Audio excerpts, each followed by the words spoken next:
नमस्कार, बहुत स्वागत है आप सभी का। मैं हूं आपके साथ कृतिका सिंह। इस वक्त महाराष्ट्र की राजनीति से जुड़ी एक बहुत बड़ी खबर सामने आ रही है।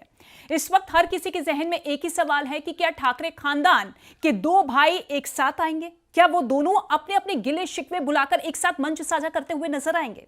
ये सवाल इसलिए उठ रहे हैं क्योंकि आज राज ठाकरे और उद्धव ठाकरे दोनों ने अलग अलग मंच पर एक बयान दिया। वो बयान सुर्खियों में है और उसी के बाद से चर्चा शुरू होने लग गई है कि क्या दोनों भाई एक साथ आते हुए नजर आएंगे, क्योंकि दोनों ही मंच पर यह कहा गया कि वो महाराष्ट्र और मराठी लोगों के हितों में जो निजी मतभेद है उसको किनारे रखने के लिए तैयार है। और उसी के बाद से ये कयास लगने लगे हैं कि क्या 20 साल बाद राज ठाकरे और उद्धव ठाकरे एक साथ हाथ मिलाते हुए नजर आएंगे। सबसे पहले राज ठाकरे का जिक्र कर लेते हैं। देखिए, एक तरफ राज ठाकरे की तरफ से कहा यह गया है कि महाराष्ट्र के बड़े हित के लिए छोटे मोटे विवादों को अलग वो रख सकते हैं, और अपने चचेरे भाई यानी कि उद्धव ठाकरे का नाम लेते हुए कहा कि वो उनके साथ काम करने के लिए राजी है, लेकिन वो इसके लिए तैयार हो ये बहुत जरूरी है। यानी कि राज ठाकरे ने अपनी इच्छा तो जाहिर कर दी है, लेकिन साथ ही ये कह रहे हैं कि सहमति उद्धव ठाकरे की तरफ से भी होनी चाहिए। दरअसल ये बातें जो है वो पॉडकास्ट के दौरान कही गई थी, जब फिल्म निर्माता महेश मांजरेकर ने उनसे सवाल पूछा था कि क्या दोनों भाई एक साथ आने के लिए राजी है। तब राज ठाकरे की तरफ से अपना ये स्टैंड रखा गया था कि हाँ, मैं महाराष्ट्र और मराठी लोगों के हितों में उद्धव ठाकरे के साथ काम करने के लिए राजी हूं। तो दूसरी तरफ एक कार्यक्रम में उद्धव ठाकरे की तरफ से यह कहा गया कि मैं राज ठाकरे के साथ साथ आने के लिए तैयार हूं। मैं छोटी मोटी घटनाओं को अलग रखते हुए महाराष्ट्र के हित में आगे आने के लिए तैयार हूं।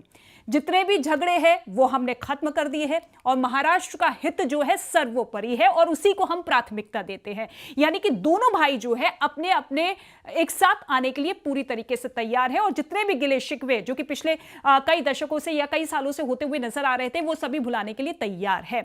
ये दो बयान जो है अलग अलग मंच पर दिए गए थे, जिसके बाद राजनीतिक गलियारों में जो सियासी तपिश है वो बढ़ती हुई नजर आई।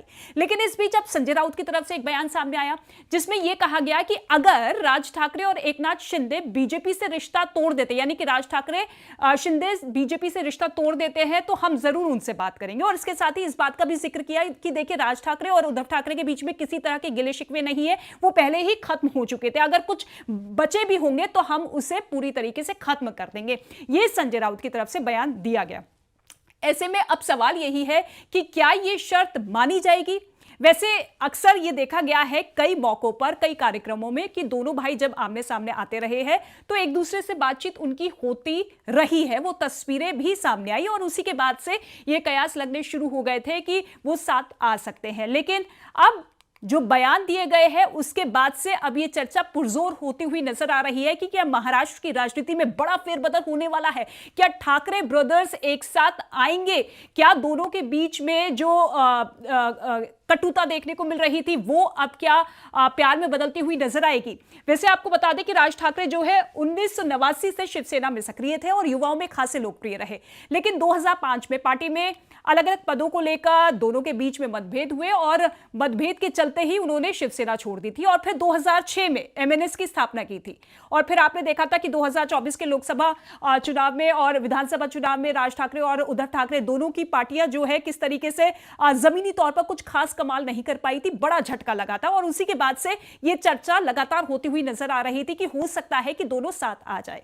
हालांकि अब इन बयानों के बाद से अब सभी की नजरें ये टिकी हुई है कि अगला स्टेप क्या कुछ होता है, क्योंकि संजय राउत की तरफ से शर्त रख दी गई है, दोनों वरिष्ठ नेताओं की तरफ से अपना अपना स्टैंड क्लियर कर दिया गया है। तो क्या अब दोनों को मिलवाने के लिए क्या अब दूसरी बैठक होगी या फिर कुछ और स्टेटमेंट आएगा? बीजेपी इस पर क्या कुछ कहती है? शिवसेना शिंदे की तरफ से क्या कुछ कहा जाता है? इन सभी घटनाक्रम पर हमारी नजर बनी होगी, लेकिन फिलहाल इन दो बयानों ने महाराष्ट्र की राजनीति को गरमा दिया है।